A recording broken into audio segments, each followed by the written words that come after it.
welcome to my channel. My name is Brienne Beebe. I'm a high school math teacher and a teacher productivity enthusiast.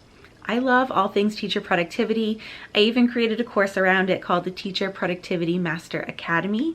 That course has recently closed, but it will be opening again in the winter, so I will put a link in the description box so that you can get on the wait list so that you can know when it opens up again.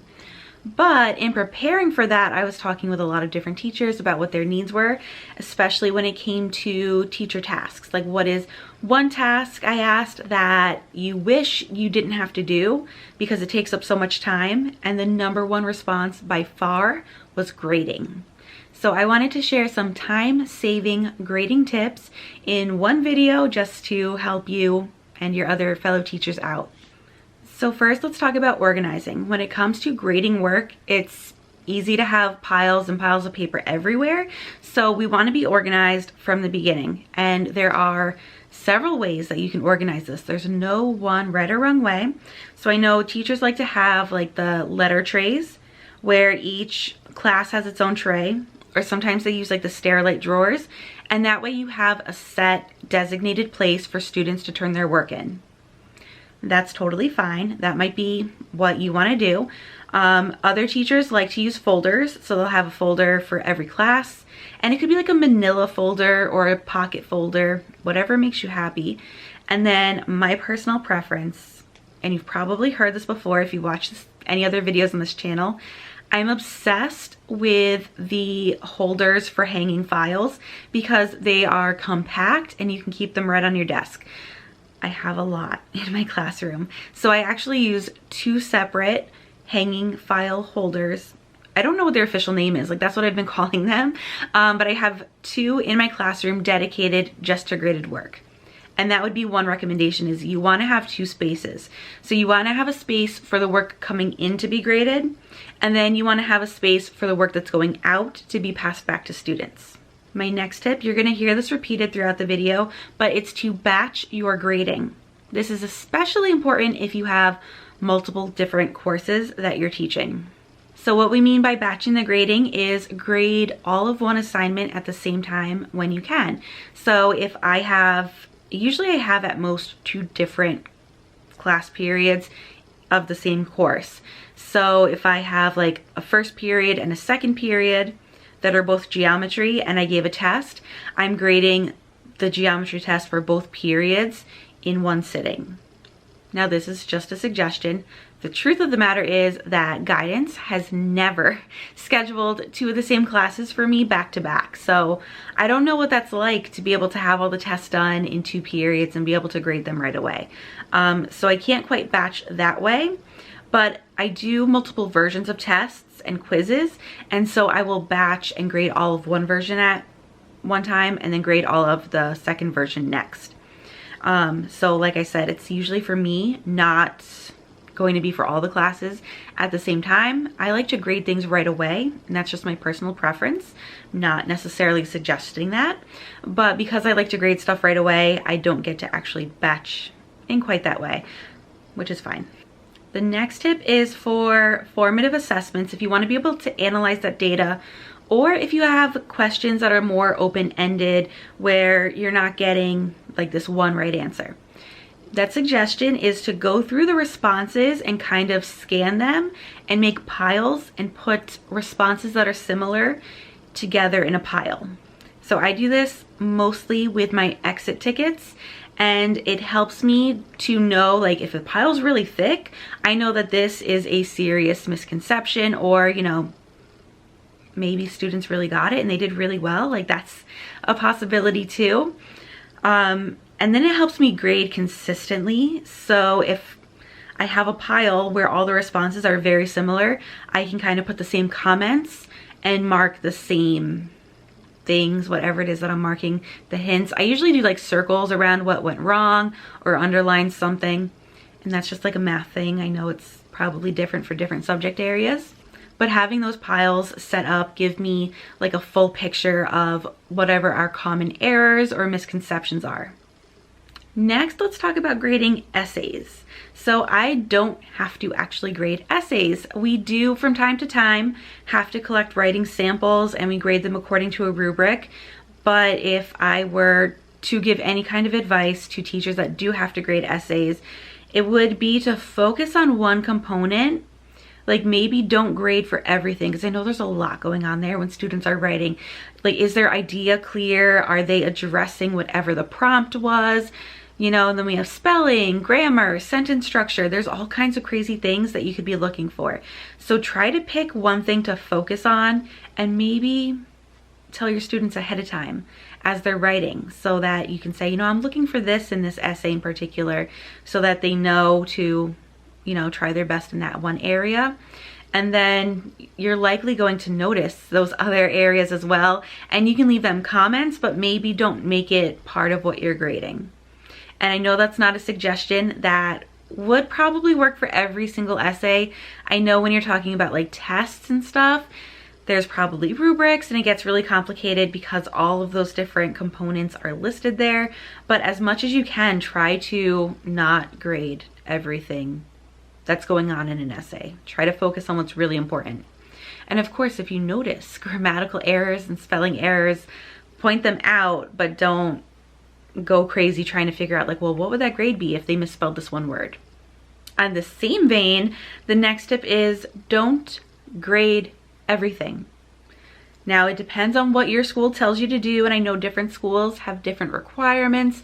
Like I've heard schools will set up like a minimum number of grades that you have to collect per week. Just be selective. Make sure that whatever you're grading, it's something that's actually going to reflect what it is that students know.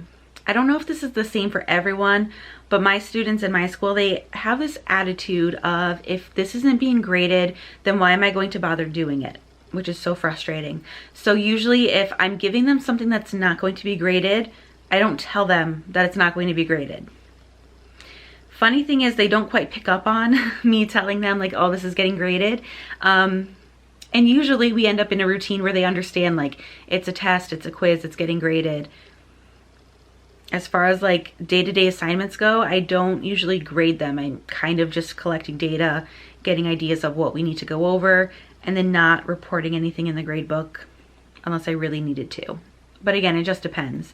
So when I'm giving them like a scavenger hunt, let's say, scavenger hunts, I enjoy them. It's something different. It gets them up and moving around the room.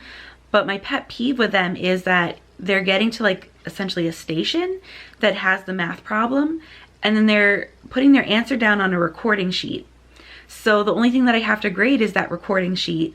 And for me to pass that back to them and be like, oh, you made these errors here, and they no longer have the problems in front of them to really understand what they did wrong, like it just doesn't make sense. So I definitely use those as more formative assessments. I don't grade them. I look them over like I explained with the formative assessments, kind of look for their misconceptions.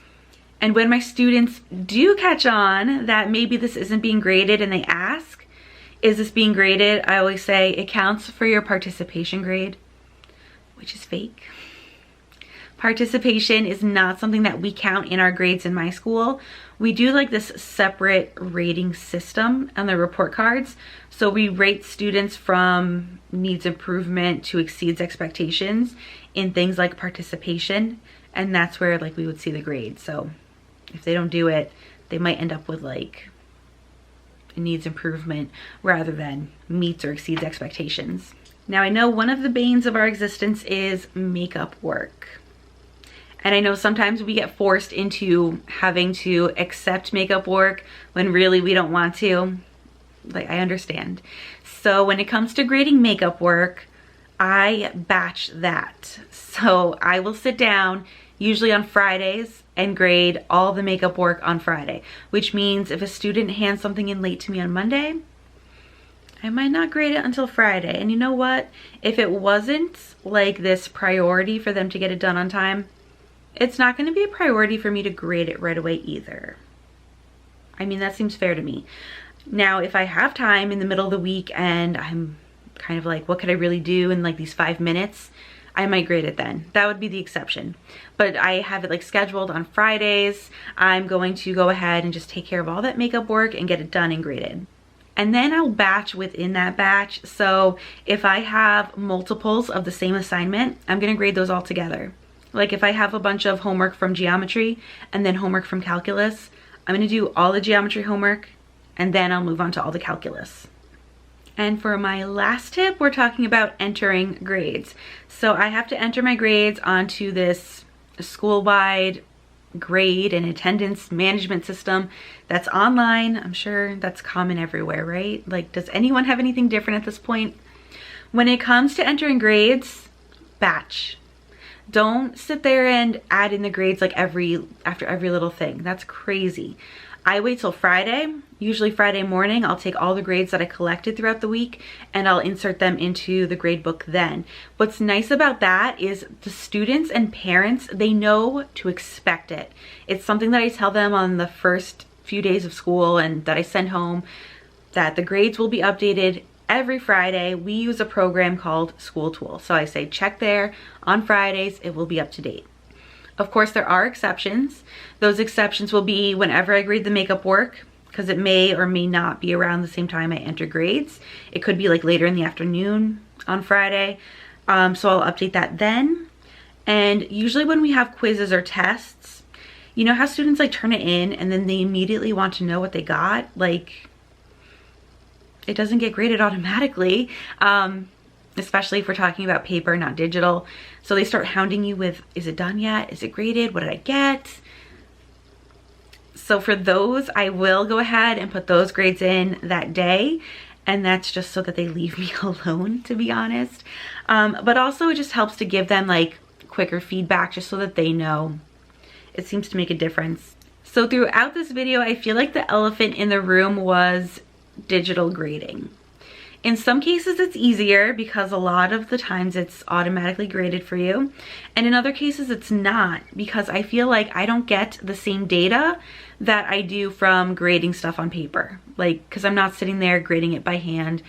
It's just different. And I mean, I've been doing it for a year. I still don't feel completely adjusted to that yet. So expect that at some point there will be like a part 2 to this video doing grading tips just digitally. I have like a couple in mind, but I want to make sure I have like a really good solid tips before sitting down and making a whole video. I have, however, gone ahead and talked about what my system looks like for digital grading. I have a video and a blog post for that, so I will link both of those below if you'd like to see them. And that is all the tips that I have to share. So as always, thanks for watching. If you have any questions, you can leave them in the comments.